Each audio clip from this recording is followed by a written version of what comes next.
This social security number belongs to a deceased person. The nurse did not look at my son Leo, who was gasping for air in my arms. She looked at me with pure disgust. I have already alerted the police. Security is on the way. Before I could even beg for an inhaler, 2 guards grabbed my shoulders. I did not fight them.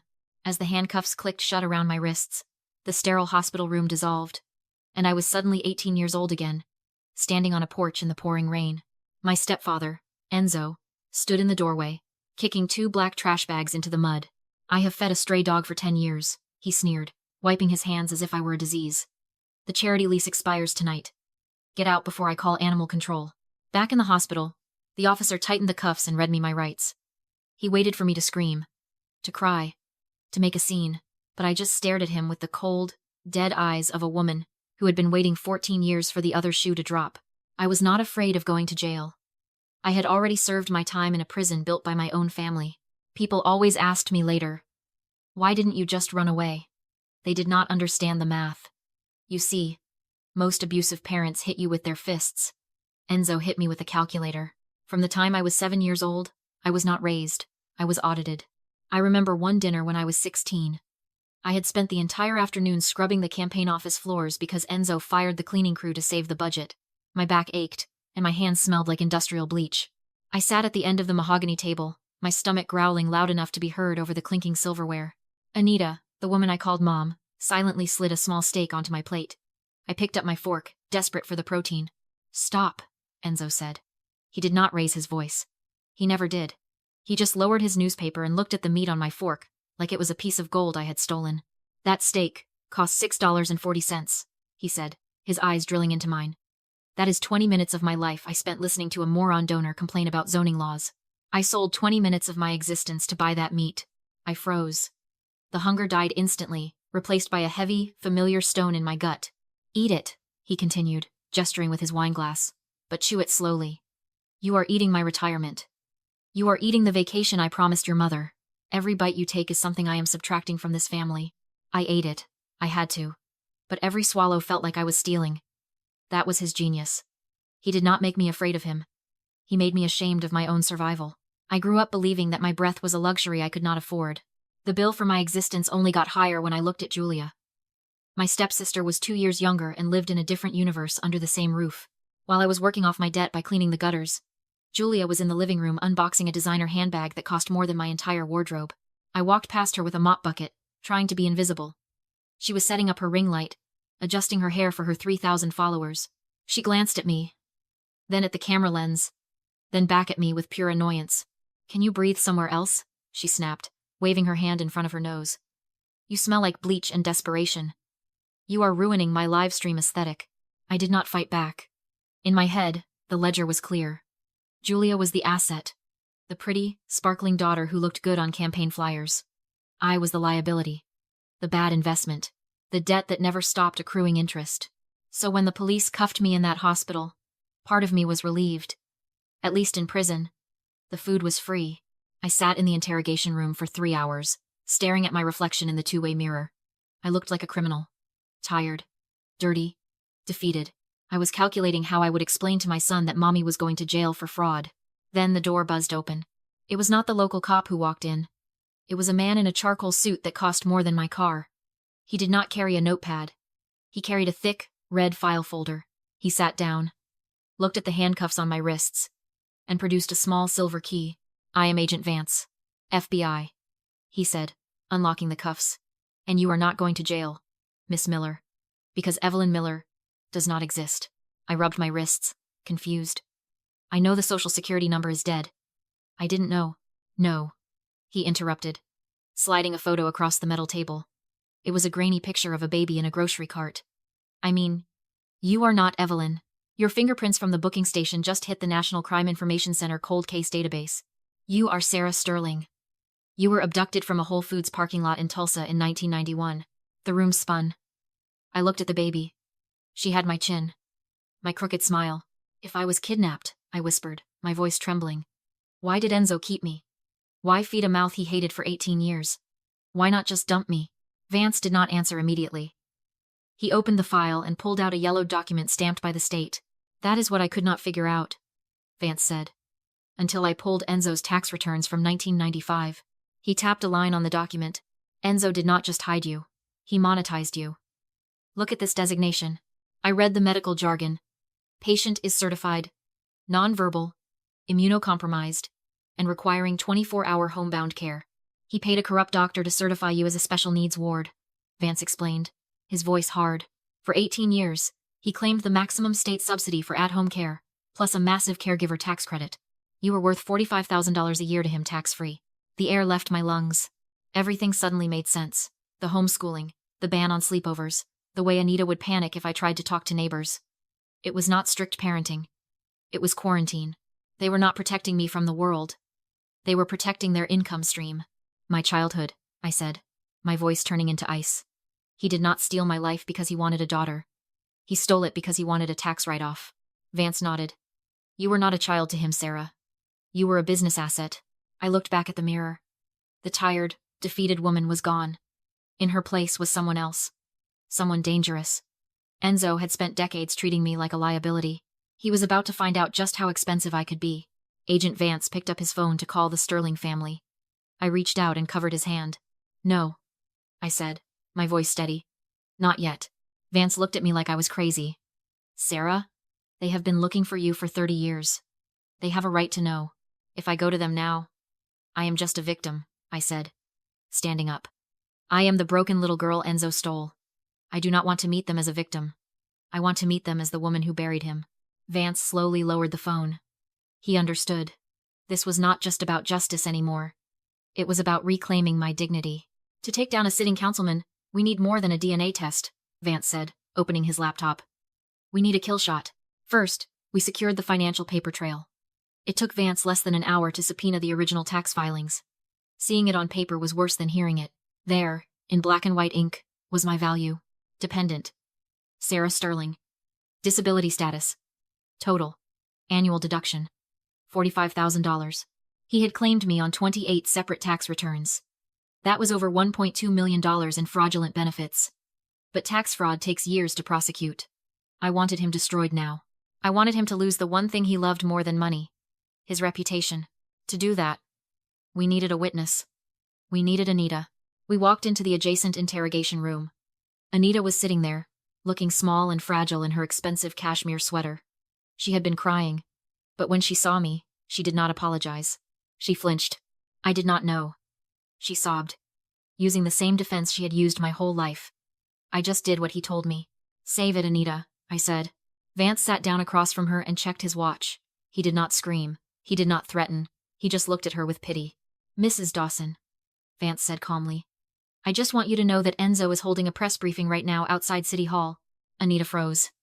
What? He is getting ahead of the story, Vance lied smoothly. He is telling reporters that he just discovered the truth. He claims that 30 years ago, you told him you adopted a baby legally. He is painting himself as the heartbroken husband who was tricked by a mentally unstable wife. He is throwing you to the wolves, Anita. The color drained from Anita's face. No. He would not. We promised. He is calling you a kidnapper on live television, Vance pressed.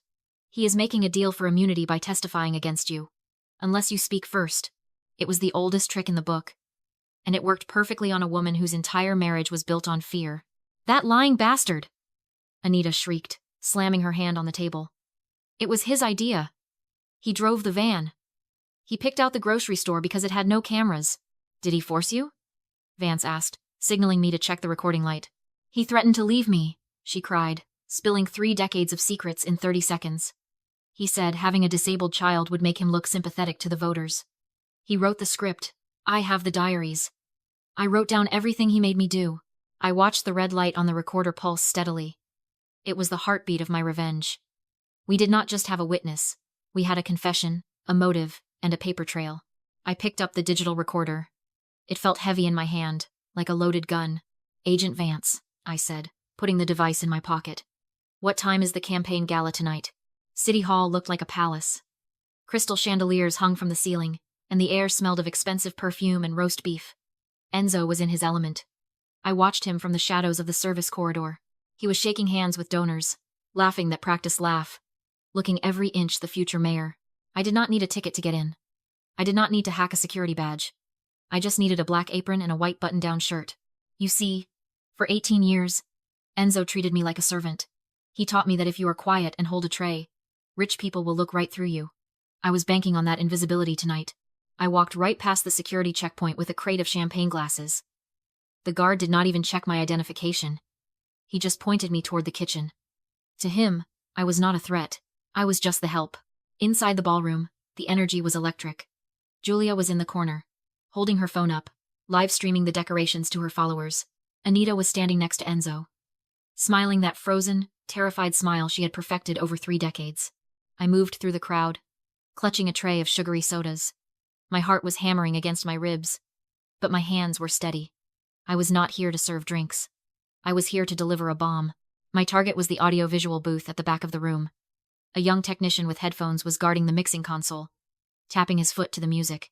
He was the gatekeeper to the massive jumbotron screen hanging behind the stage. I waited until the room dimmed slightly for the speeches. I walked straight toward the booth. "Excuse me," I whispered, stepping into his personal space. As he turned, I tripped. I pitched the tray forward. 5 full cups of sticky, ice-cold cola crashed onto his lap and splashed across the side of the mixing board. "Oh my God," I gasped, dropping to my knees. "I am so sorry." The tech jumped up, cursing, frantically grabbing napkins to wipe his pants and the equipment. "Watch it! You nearly fried the board." Chaos is a ladder. While he was distracted wiping sticky soda off his jeans, I ducked under the table to clean up. In one smooth motion, I reached behind the main processor, unplugged the official HDMI cable, and plugged in the one connected to my laptop, which I had taped to the underside of the desk moments earlier. "I am so clumsy," I apologized, standing up and backing away with the empty tray. "Just go," he snapped, sitting back down. He never checked the cables. He was too busy worrying about his stained pants. I retreated to the shadows of the catering line, my pulse roaring in my ears. The trap was set. Now, all I had to do was wait for the speech. The lights dimmed, and a spotlight hit center stage. Enzo walked out to thunderous applause. He looked perfect. His tuxedo was tailored, his hair was silver and distinguished, and his smile was the one that had fooled voters for 20 years. I stood in the darkness of the catering line, gripping the edge of a serving table. My laptop was running the program. The HDMI cable was hot. "Thank you," Enzo said, his voice booming over the high-quality speakers. "They ask me why I run.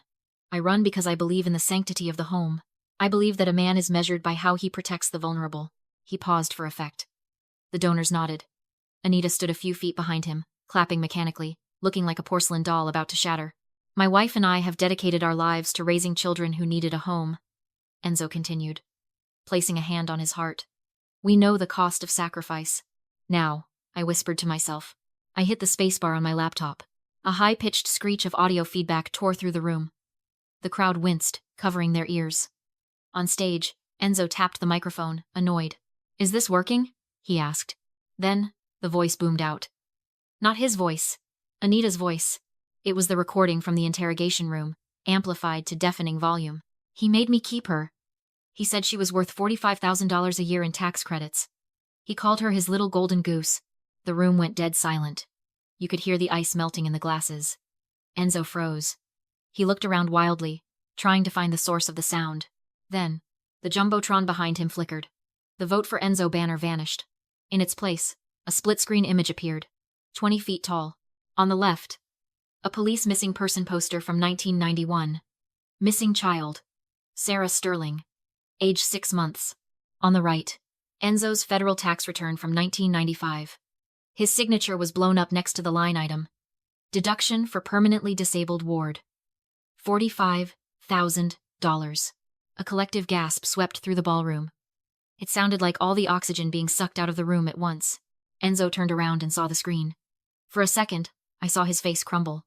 The mask slipped. The family man vanished, and the monster I knew appeared. But he did not cry. He did not apologize. He did exactly what a narcissist does when he loses control. He attacked the closest victim. Enzo spun toward Anita. His face was purple with rage. "You stupid cow!" he screamed, forgetting the microphone was still live. "You ruined everything!" Thwack. The sound of his hand striking her face echoed through the silent hall like a gunshot. Anita crumpled to the floor, sobbing. That slap was the end of his career. The room erupted.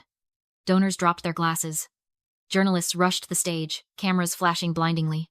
Enzo stood over his wife, panting. realizing too late that 500 people and thousands on the live stream had just watched him assault a woman. "Federal agents," a voice boomed.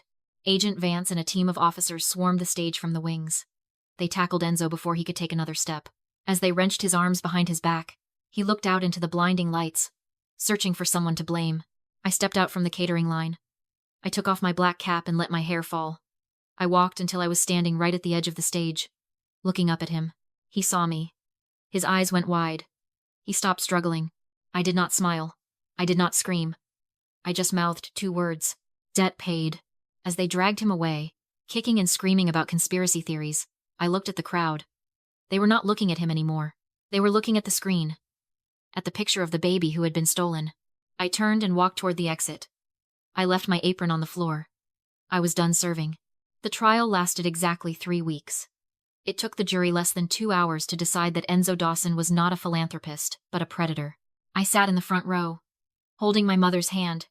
My real mother, Laura Sterling. We listened as Federal Judge Harrison read the sentence. He looked down at Enzo, who was shrunken and pale in his orange jumpsuit, stripped of his Italian suits and his spray tan. "Mr. Dawson," the judge said, his voice echoing in the courtroom, "you treated a human child as a depreciating asset. Today, the bill comes due." The sentence was 25 years in federal prison without the possibility of parole. The court also ordered full restitution of $1.2 million to the state tax board and seized his remaining assets, including the mansion, to pay for civil damages. Anita got 5 years of house arrest in a small apartment paid for by the state. She finally got what she always wanted. A life where she did not have to leave the house or make any decisions. As for Julia, the internet did what the courts could not. She lost every sponsor, every follower, and every friend. The last I heard, she was working the checkout counter at a grocery store in another state, wearing a name tag that was not hers. But the real ending did not happen in a courtroom. It happened 6 months later, on a Tuesday morning. I was in my new kitchen, not a servant's kitchen, but my kitchen. The sunlight was pouring in, hitting the granite countertops of the house the Sterlings had bought for me and Leo. The mailman dropped a single envelope on the counter. It had a federal prison stamp on the corner. I opened it. It was a letter from Enzo. The handwriting was shaky, desperate. He did not apologize. Instead, he wrote, "Sarah, I made you strong. I taught you how to work. You are ungrateful. You are nothing without me. Come visit me. I can help you manage your settlement money." I stared at the paper. A year ago, those words would have made me spiral. I would have felt guilty, scared, or angry. I would have written back a 10-page letter screaming at him. But standing there, holding a warm cup of coffee in a house where no one charged me for the electricity, I felt something entirely different. I felt nothing. I did not burn the letter. I did not cry over it. I simply crumpled it up and tossed it into the recycling bin, right on top of a junk mail flyer for pizza coupons. He was not a monster anymore. He was just trash. That evening, the house was full. My parents, Laura and Robert, were on the floor building a Lego castle with Leo. Agent Vance stopped by for dinner, bringing a bottle of wine. We ate lasagna. We laughed. And for the first time in 32 years, nobody counted how much the cheese cost. Nobody looked at me like I was a debt to be paid. I looked around the table and realized that I was not just safe. I was home. If you are watching this and my story made your stomach turn, I want you to listen closely. Because there are millions of Enzos out there. They do not all kidnap children. Some of them are your fathers, your mothers, your partners. They are the transactional abusers. Here is what I learned from surviving one. First, you need to understand their playbook. Enzo did not raise a child. He managed an asset. The reason he made me feel like a burden was so I would not realize I was actually his paycheck. If someone constantly reminds you how much you cost them in money, in time, in energy, they are not loving you. They are billing you. That brings me to rule number 1. Blood is biology, but loyalty is family. I spent decades chasing the approval of people who shared a roof with me, thinking that was love. It was not. It was proximity. The Sterlings loved me when I was missing. They loved me when I was a stranger. They loved me without condition. If you have to audition for your family's love, you are not in a family. You are in a cult. Walk away. Rule number 2. The price of existence. You do not pay rent for the space you occupy in a relationship. You do not owe your parents for feeding you. You do not owe your partner for not hitting you. Decency is the floor, not the ceiling. If someone makes you feel like you have to earn basic human respect, that is not a relationship. That is a hostage situation. And finally, rule number 3. Success is the only revenge that lasts. I used to dream about screaming at Enzo. I wanted him to hurt. But hurting him would still mean I cared about him. The moment I threw that letter in the trash, I won. The greatest punishment you can inflict on a narcissist is not your anger. It is your indifference. It is living a life so full, so rich, and so happy that they become a footnote in your biography. I am Sarah Sterling.